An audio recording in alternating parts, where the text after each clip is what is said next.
Bonjour à toutes, bonjour à tous, bienvenue dans l'émission Comme toujours, vous le savez, c'est une émission qui est toute consacrée au patrimoine vivant, au savoir-faire d'hier et d'aujourd'hui. Et aujourd'hui, mesdames et messieurs, on s'offre un petit séjour dans un domaine d'exception, le domaine de la Rigalière. Mais avant d'être un petit écrin, il en a fallu du courage, des litres de sueur et de labeur pour transformer la ruine en domaine. C'est ce que viennent nous raconter Elina et Aurélien Rigal, propriétaires du domaine. Envie d'être constructif en bâtissant cette terre, brique après brique, verre après verre dans les ruines. Du domaine abandonné du Plessis-Salaud au domaine de la Rigalière, avec gîte et salle de réception, il en est passé de l'eau sous les ponts et dans les bétonnières depuis 8 ans.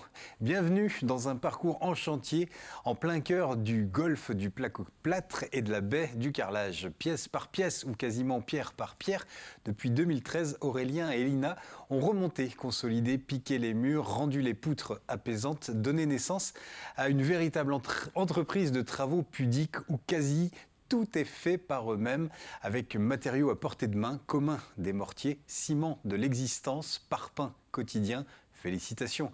Quand on voit l'immensité et la beauté du domaine, on imagine le travail. C'est qu'il en a fallu de la force, de la foirce, mélange de foi et de force, du courage et de la passion pour bâtir pareil domaine. Le résultat est là, des salles de réception, des gîtes et encore de belles réalisations à venir, suite nuptiale, dortoir. Comment est né le projet? Quelle est l'histoire de ce lieu? Qu'en est-il aujourd'hui? À qui s'adresse-t-il? Qu'est-ce qu'on y fait? Eh bien, les propriétaires viennent nous proposer une visite. Elina, Aurélien, soyez les bienvenus. Bonjour. Bonjour. On est très heureux de vous avoir sur le plateau de Comme toujours. Pour cette aventure, c'est une aventure. C'est une aventure. Vous allez nous en dire évidemment tous les secrets et toutes les coulisses de cette construction. Avant de se lancer dans l'entretien, permettez-moi de vous présenter un bâtisseur aussi. Ouais, une vieille pierre. Une vieille pierre? Ouais. Il n'y en a qu'une vieille pierre aujourd'hui. Notre autre Jean-Pierre. Oui. Lui, par contre, il est en train de se refaire c'est une petite phase de restauration. Mais il va revenir. Au niveau des vitraux. Voilà, c'est ça. Oui, je vois que monsieur a le sens de la formule. Jean-Pierre Bertrand, aujourd'hui, un sujet qui vous donne matière aussi à chronique. J'en ai fait un peu mon métier, mais bon, j'ai jamais brassé franchement beaucoup de chaux, ni monté beaucoup de pierres. C'est vrai. Mais j'en ai fait brasser un volume. Ouais. Donc je connais un peu beaucoup votre milieu. Et voilà, ça m'a fait penser à des gens. Et puis c'est ce qu'on va entendre. Des gens qui ont, pour l'un, osé l'aventure comme vous. Encore un plus gros chantier. Et puis pour l'autre, c'est un petit métier qui transparaît dans votre bâtiment. J'en dis pas plus. On verra ça, non. Parce qu'il y a eu des corps de métier, aujourd'hui totalement oubliés, qui ont particulièrement participé à une partie de ces lieux qui en donnent de la beauté, en tout cas de l'ampleur. On écoute ça dans un instant. Ouais. On parle d'aventure, évidemment, à ce stade-là. Quand on voit les premières images, c'est quoi l'histoire de cette aventure, de ce projet et du domaine? Alors, le début de l'aventure, c'était il y a 8 ans, déjà. On va arriver à la 9e année au mois de mars. Et c'était un achat de passion. Toujours été passionné par avoir un château. Sauf que pour avoir un château, il faut des moyens. Et moi, j'en avais pas. Ouais. Du coup, il a fallu que je ruse d'autres manières pour pouvoir avoir un château. Donc, je suis reparti de quelque chose qui était totalement en ruine. Alors là, on est dans quelle commune? On est où? Là, on est sur Saint-Florent-des-Bois. Saint-Florent-des-Bois. Commune de Rive-de-Yon. De Rive-de-Lyon aujourd'hui, Et donc là, c'est le coup de cœur, c'est quoi? Quand je suis arrivé dans la cour, des frissons, le poil qui se redresse, voilà, c'est ici. Ce ne sera pas ailleurs, c'est ici. Et dès qu'il voit un bâtiment en ruine, tout de suite il se projette, il sait ce que ça va donner après. C'est pas dû à tout le monde de se projeter. Non. Mais c'est vrai qu'Aurélien, tout de suite, dans sa tête, il a déjà vu la reconstruction en visitant le domaine. Sans faire l'impasse de tous les travaux. Parce qu'il y a imaginer, mais il y a aussi avoir la perception de la conscience de la réalité. Oui, j'ai la conscience des travaux. Mais c'est vraiment particulier, c'est que j'arrive à imaginer, quand je rentre dans un volume de pièces, je peux même... d'un seul coup, ça se met en place. Comme vous y voyez jusqu'à la décoration? Comme si vous mettiez la salle de bain là, la chambre, le volume d'une chambre, le volume. Je vois tout en fermant les yeux, quoi, comme ça. Le logiciel est dans la tête. Ah oui, le 3D la 3D est dans la tête. Moi, une fois que j'ai le volume, je vois le reste, la décoration et tout ça. Mais c'est pour ça qu'on est complémentaires.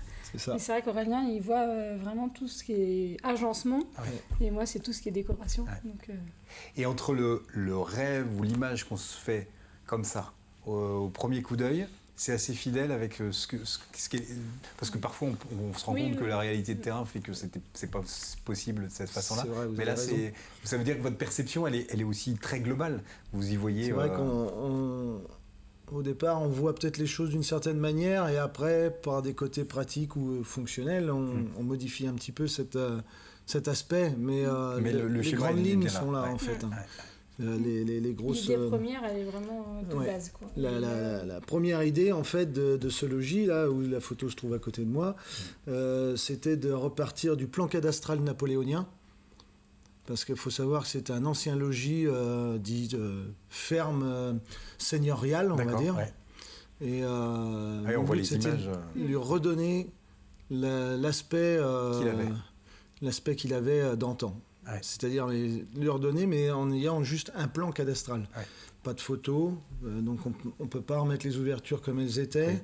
Donc après, c'est essayer de faire un medley de tout ça, mais pour pouvoir lui redonner vraiment sa beauté d'antan.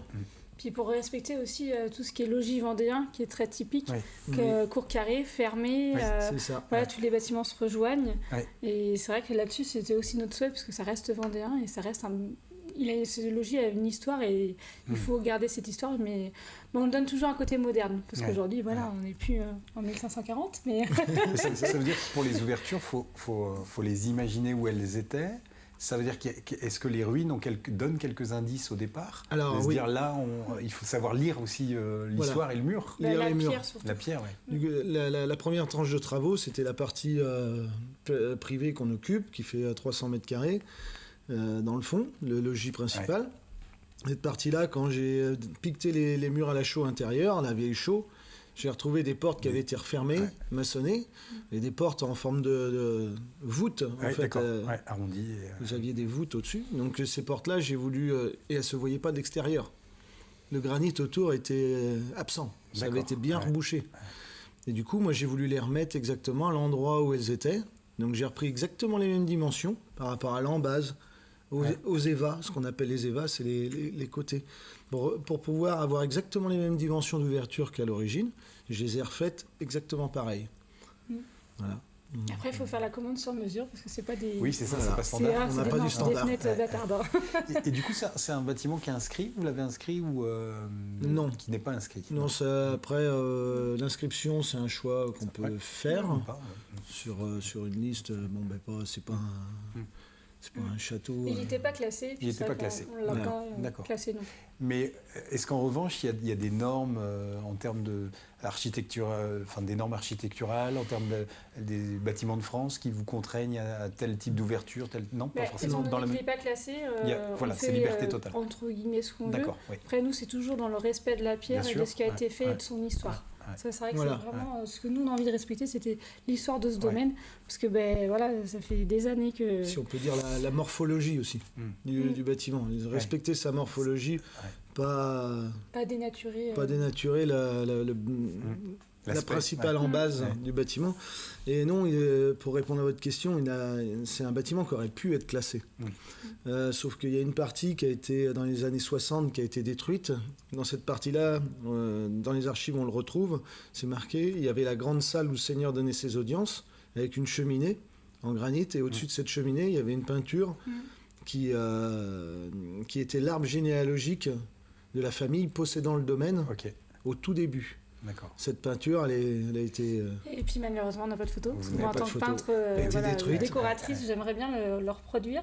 Donc, étant donné qu'on a quand même quelques archives et qu'on puisse voir quand même la chronologie un petit peu des familles qui sont passées, on va essayer de de faire un semblant d'arbre généalogique parce que ça nous tient à cœur. En mémoire à ceux qui l'ont fait. Voilà. Ouais. Et puis c'est dommage que pour l'instant on n'a pas retrouvé de photos après, de cette peinture. On peut lancer un appel à celui qui trouvera la photo dans les archives. On est preneurs parce que c'était un voisin qui habite pas très loin de chez nous qui est venu, qui est historien. Avec une petite enveloppe. Et il nous a retracé toute l'histoire à partir de la famille de Salo qui possédait le domaine et jusqu'à aujourd'hui. D'où le nom Plessis-Salo au départ, parce que le domaine de la Rigalière, c'est vous qui avez rebaptisé. Oui, ça c'est un autre nom. Puis on voit aussi vos t-shirts.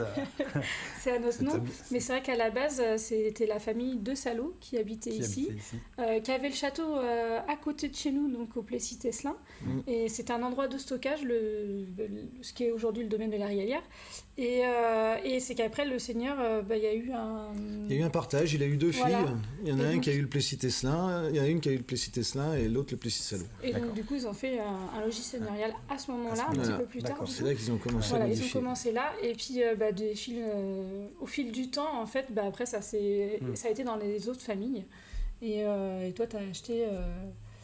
Moi, j'ai eu la chance d'acheter aux descendants, en fait, de Monsieur Salo. Donc, parce que ce nom-là, faut préciser, il n'existe plus, en fait. C'est une famille, il y a un moment donné, il n'y a eu que des filles, donc ça s'est éteint.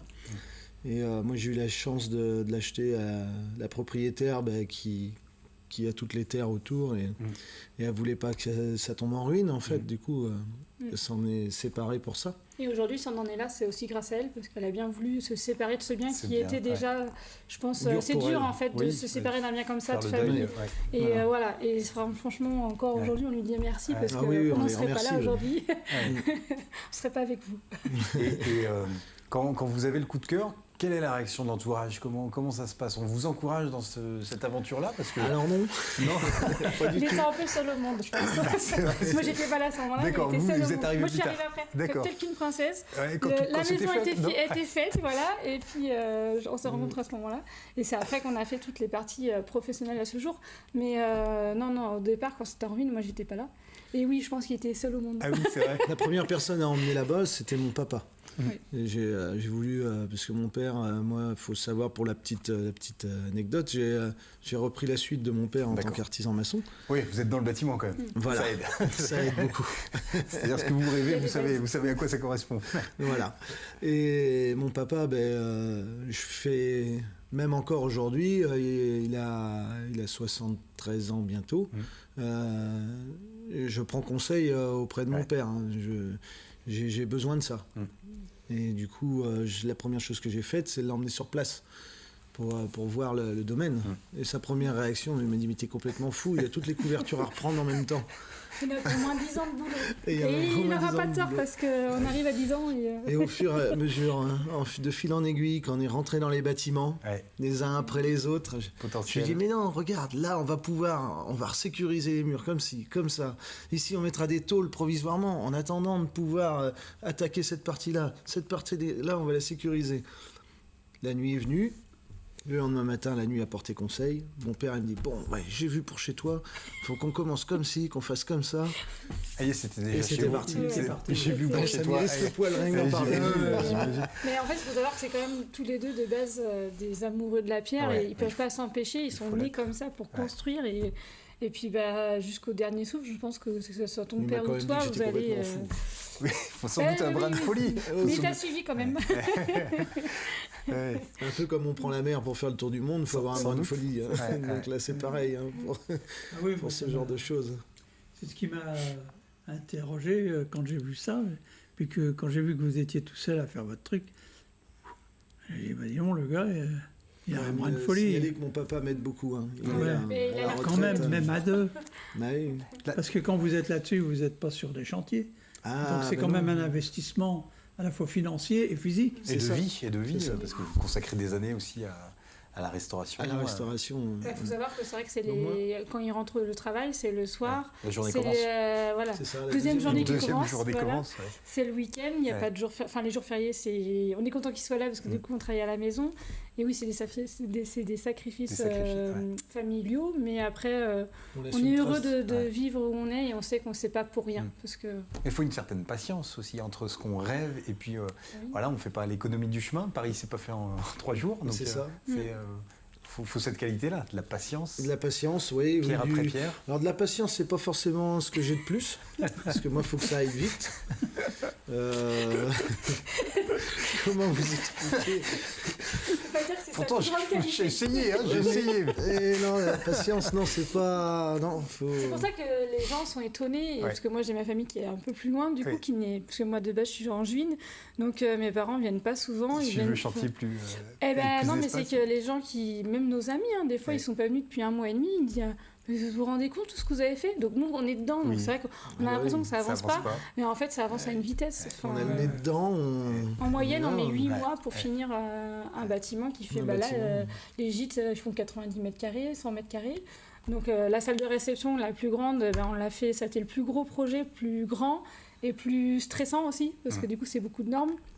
Et on l'a fait en moins longtemps, 6 mois. De décembre à janvier, juillet, de décembre à juillet. Papa, mon père, sur la salle, il a vu qu'il y avait un ultimatum pour pouvoir ouvrir. Là, il faisait 9-10 heures par jour. Il était là toute la journée. Tous les jours, il est là. Il a la retraite, mais il n'arrête pas. Depuis, il a repris son rythme de retraité. Il fait sa sieste et voilà. Heureusement qu'on l'a. J'imagine. Pour la petite histoire, il faut savoir aussi que le jour où Aurélien a acheté, la condition, et c'est pour ça qu'il y en a beaucoup qui voulaient acheter ce domaine, parce qu'il y en a beaucoup amoureux de la pierre et de tels bâtiments, mais c'était tellement en ruine que c'est pas dû à tout le monde d'acheter ce genre de choses pour le reconstruire. Et il faut savoir qu'il y avait aussi dans les locaux un petit papy, parce que ce petit papy, sa famille est arrivée il y a 107 ans pour exploiter en ferme. Et c'était la condition en fait d'acheter ce bâtiment, mais avec le papy. Et aujourd'hui, il faut savoir que ce papy s'appelle Robert, c'est notre 3e papy de la famille. Et il est tous les jours à reconstruire avec son père. Il suit le chantier. Donc c'est vraiment Papy Robert pour les enfants. C'est le gardien de la maison. C'est le gardien. Et je pense que lui, il a tellement vu aussi se dégrader qu'il est aujourd'hui heureux de reconstruire. Très heureux de voir que ça prend forme. Je pense qu'il est très d'en heureux. faire autre chose. On l'a senti revivre du moment que ça a commencé à reprendre vie à droite et à gauche. Belle aventure humaine aussi. C'est surtout une belle aventure humaine. C'est important. Je propose, on marque une petite pause, on va passer à la chronique de Jean-Pierre Bertrand, puis on verra aussi tout à l'heure comment est né le projet aussi de domaine et de gîte et de salle de réception dont vous nous avez parlé. Mais tout de suite, c'est de bouche à oreille avec Jean-Pierre Bertrand. Oui, c'est vrai que vous n'êtes pas les premiers, puis que vous ne serez pas les derniers, il faut l'espérer, parce que moi, quand j'ai vu cette émission, j'ai toujours cette fibre quand je vois des bâtiments qui sont en train de se mourir. Je dis, mais comment que ça se fait qu'il n'y ait pas quelqu'un qui ait le réflexe d'acheter quelque chose comme ça et d'en faire sa demeure et de le restaurer. Donc, je comprends pas. Et c'est une des raisons pour lesquelles je vous ai fait venir, d'ailleurs. Et j'avais déjà été touché par une personne, il y a longtemps, qui était propriétaire de l'abbaye de Maizet. Ah oui. Je vous dis pas l'aventure. Et donc, on va l'entendre. Monique Trichereau, elle a été enregistrée par une personne, membre de l'association des Amis de l'Abbaye, qui s'appelle Daniel Ganry, et il est dans une association qui s'appelle Dactrad. Et c'est un enregistrement qu'a fait Dactrad de cette Madame Trichereau sur le début de son chantier dans l'abbaye. On va l'écouter et puis les images qui défileront seront les images aussi de votre chantier à vous. Voilà, on écoute. Les fouilles qu'il faisait lui-même.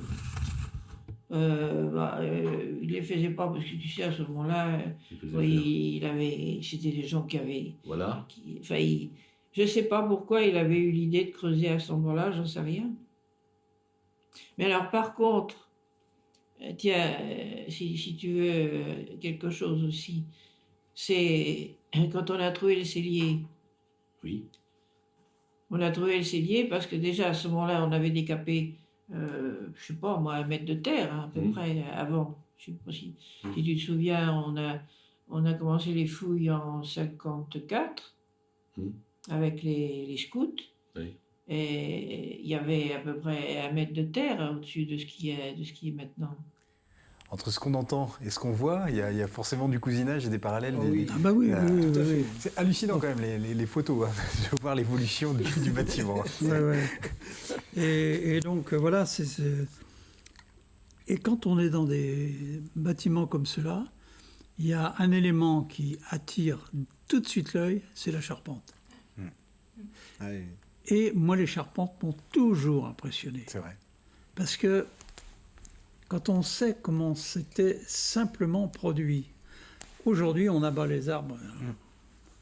Autrefois, quand on décidait qu'on avait une naissance dans la famille, on plantait les arbres, auxquels on allait donner un cintre pour ce qui allait faire l'entrée.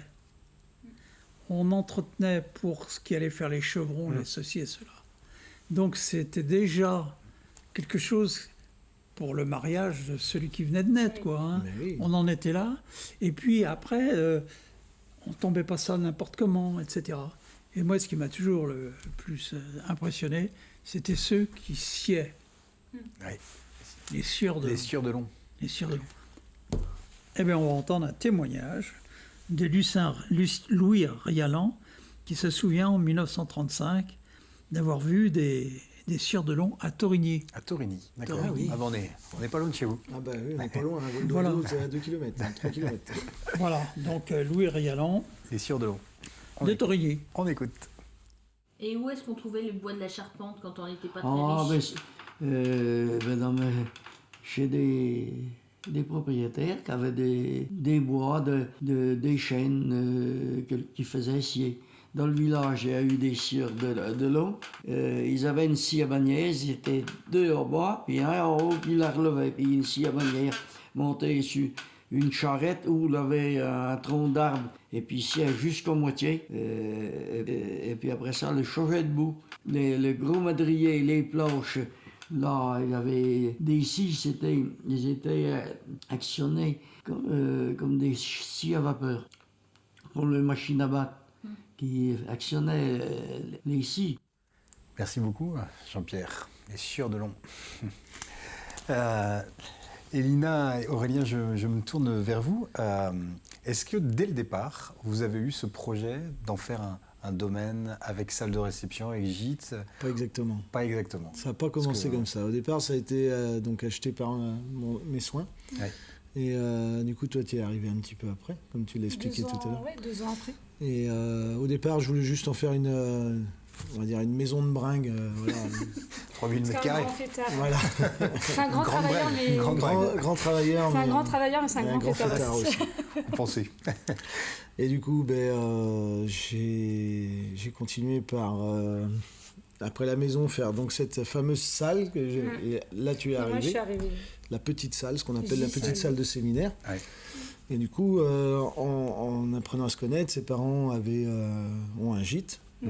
Donc la rénovation, je connais aussi. Oui, vous avez... Parce que mes grands-parents, en fait, avaient une ferme. Et il y avait des dépendances. Il y avait des dépendances et mon papa a rénové, en 98, j'avais 10 ans, a rénové, en fait, l'écurie. D'accord, et aujourd'hui, c'est un gîte. Donc j'étais déjà dedans. Vous aviez été bercé déjà par là. Et puis, il faut savoir que je suis plus jeune qu'Aurélien. Et donc, du coup, quand je l'ai rencontré, comme nous, on commençait dans ma bande de copains où il y avait des mariages. Et j'ai atterri dans des domaines magnifiques de mariage. Et quand je l'ai rencontré, j'ai dit, mais faut pas que tu gardes tout ça pour toi. Tu lui redonnes aujourd'hui ta priorité, parce que c'est sa priorité, de lui redonner ses titres de noblesse et de le reconstruire, de lui donner son âme. Mais aujourd'hui, l'âme, il faut la faire vivre. Donc, service d'une histoire, un mariage. Voilà. Et c'est qu'en ouvrant les portes qu'on puisse le faire. Et ça, on a fait ce petit terreau en allant aux noces de ses amis où on était invités, et on s'est dit mais pourquoi pas faire ça, quoi, pour que les gens puissent le découvrir, le voir. Et de fil en aiguille, on est arrivé à se dire on va faire des manifestations de vieilles voitures pour qu'il y ait des concentrations de gens, que les gens puissent voir des choses qu'on ne voit pas tous les jours, dans un endroit un peu atypique. Non, puis que les fêtes de famille, aujourd'hui, c'est important, surtout avec la crise qu'on a vécue, c'est que c'est important de se retrouver en famille, d'être unis, et d'être un petit peu aussi à la fois coupé du monde. Donc c'est un peu ce qu'on propose aussi au domaine, c'est que c'est fermé, et vous êtes entre vous, mais... Un petit havre de paix, un voilà, petit écrin, c'est ça. le temps de la fête et de la... C'est ça. Espaceur du temps. Ça fait un peu comme un, comment on dit, allons, je vais pas arriver à trouver mes mots, sur Paris, comme l'Élysée, c'est une cour fermée. Une cour fermée, ouais. C'est clos. C'est clos, ouais. Ça fait... un petit paradis, quoi. Voilà, c'est ça. Et du coup, des projets aussi, l'idée de toujours poursuivre la restauration, d'ouvrir, il y a des projets en vue. Il y aura toujours des projets. Il y aura toujours des projets. Parce que, nous, on se lève le matin, il y a un projet. Voilà, il faut. Mais il y a des fois, il se réveille, il me dit j'ai pensé, il faudra qu'on fasse ça. Mais... Attends, j'ouvre les yeux. C'est à peu près ça. Mais voilà, il peut pas ne pas avoir de projet. Et puis après, je suis un petit peu comme ça aussi. Moins, mais voilà, je suis plus. Faut qu'il y ait du boulot d'avance. S'il n'y a pas de travail d'avance, ça va pas. Éviter de regarder les ruines quand même. Il a toujours en tête. Il y en a déjà une autre, non? Il a toujours en tête d'acheter un château en ruine, mais là, je crois que j'ai pas fini de me faire des cheveux blancs. Vous viendrez nous raconter. J'ai une petite idée. Si le département vend le château du Puy du Fou. Ah ben... Je doute qu'il soit avant un jour, déjà. Après, le château du Puy du Fou, je pense qu'il y a eu des raisons pour lesquelles ils n'ont pas remonté. Hein. C'est pour la Sénécénie. Voilà, c'est pour ça. Mais après, il est très très bien entretenu et sécurisé. Bon, alors, c'est simple, on va sur le Vous allez être entremetteur, non? Dès qu'on voit une ruine, le château en ruine, on vous passe un coup de fil. En Vendée, évidemment. Vous m'appelez. En tout cas, on peut vous faire appel à un mariage, un séminaire, un week-end en famille. C'est à la Rigalière, donc à Saint-Florent-des-Bois. Merci beaucoup. C'est déjà la fin de notre émission. En tout cas, vous êtes un beau couple et très communicatif dans l'énergie. Donc, ça donne envie de pousser les portes du domaine. Merci à vous. Merci Jean-Pierre. J'allais dire les Jean-Pierre, mais vous êtes un Jean-Pierre. Vous êtes, voilà, vous deux. Et puis, on se dit à bientôt. À bientôt. À bientôt.